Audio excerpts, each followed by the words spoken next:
Hello friends, welcome to smile talk paramedical channel.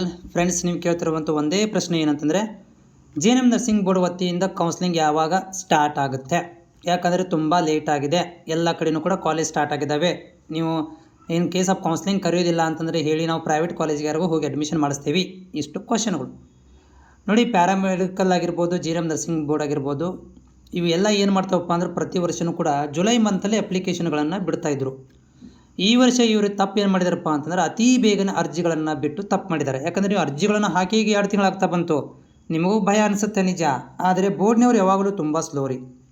JNM nursing board ರೀ ತುಂಬ slow ಆಗಿ ಪ್ರಕ್ರಿಯೆಯನ್ನು ಮಾಡುತ್ತೆ, ಸ್ಪೆಷಲಿ ಇದರಲ್ಲಿ ಡಾಕ್ಯುಮೆಂಟ್ ವೆರಿಫಿಕೇಷನ್ ಒಳಗಡೆ.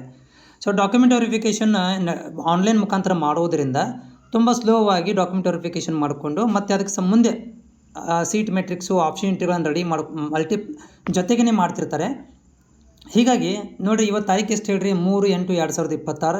ಸೊ ಇವತ್ತಿಗೆ ನಿಮ್ದು ಏನಪ್ಪ ಅಂತಂದ್ರೆ ಆಲ್ಮೋಸ್ಟ್ 99% ನಿಮ್ಮ ಡಾಕ್ಯುಮೆಂಟ್ ವೆರಿಫಿಕೇಷನ್ ಕಂಪ್ಲೀಟ್ ಆಗಿದೆ. ಹೌದು ರೀ, 99% ಡಾಕ್ಯುಮೆಂಟ್ ವೆರಿಫಿಕೇಷನ್ ಕಂಪ್ಲೀಟ್ ಆಗಿದೆ. ಇನ್ನೂ ಪೇಮೆಂಟ್ ಇದ್ದವ್ರದ್ದು ಅಥವಾ ಯಾರ್ದೋ ರಿಜೆಕ್ಟ್ ಆಗಿರುವಂಥ ವಿದ್ಯಾರ್ಥಿಗಳು ಅಲ್ಲಿ ಬೋರ್ಡಿಗೆ ಹೋಗಿ ಸ್ವಲ್ಪ ಟೈಮ್ ಕೊಡ್ರಿ ಅಂತ ಕೇಳ್ತಾ ಇದ್ದಾರಂತೆ. ಆ ಟೈಮ್ಗೆ ಏನಾದರೂ ಕೊಟ್ಟರೆ, ಹೌದಾ, ಅವ್ರಿಗೇನೋ ಟೈಮ್ ಕೊಟ್ಟರೆ ಮತ್ತು ಇನ್ನೂ 1 ವಾರ ಲೇಟ್ ಆಗುತ್ತೆ. ಇನ್ ಕೇಸ್ ಅವ್ರಿಗೆ ಟೈಮ್ ಕೊಟ್ಟಿಲ್ಲಪ್ಪ ಅಂತಂದರೆ ನಿಮಗೆ ಮ್ಯಾಕ್ಸಿಮಮ್ 10ನೇ ತಾರೀಕು ತನಕ ಕೂಡ ನಿಮಗೆ ಎಲ್ಲ ಕಂಪ್ಲೀಟ್ ಆಗಿ ಆಪ್ಷನ್ ಎಂಟ್ರಿಗೆ, ಸೀಟ್ ಮೆಟ್ರಿಕ್ಸು, ಆಪ್ಷನ್ ಎಂಟ್ರಿ ನೋಡಿರಿ, ಒಂದು ಸಲ ಡಾಕ್ಯುಮೆಂಟ್ ವೆರಿಫಿಕೇಷನ್ ಕಂಪ್ಲೀಟ್ ಆದರೆ ಸಾಕು, ನಿಮ್ಗಳಿಗೆ ಕೌನ್ಸ್ಲಿಂಗ್ ಪ್ರಕ್ರಿಯೆ ಸ್ಟಾರ್ಟ್ ಆಗಿಬಿಡುತ್ತೆ.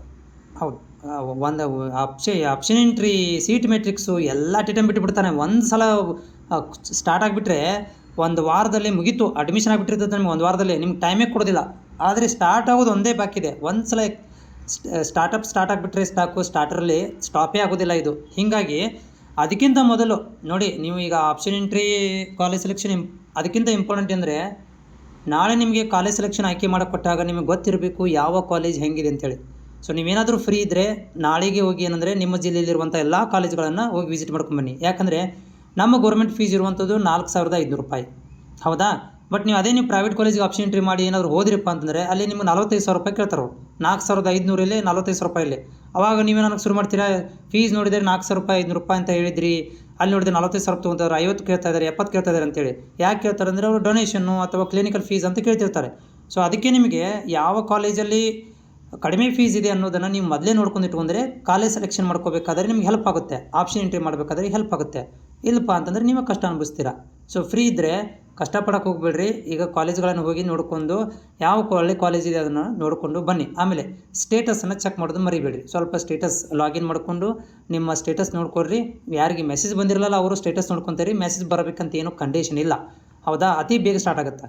ಅತಿ ಬೇಗ ಅಂದರೆ ಅತಿ ಬೇಗನೆ ಸ್ಟಾರ್ಟ್ ಮಾಡ್ತಾರೆ. ನನಗನ್ಸುತ್ತೆ ಇನ್ನೊಂದು 10 ಡೇಸ್ ಒಳಗಡೆ ನಿಮಗೆ ಗುಡ್ ನ್ಯೂಸನ್ನು ಕೊಡ್ತಾರೆ.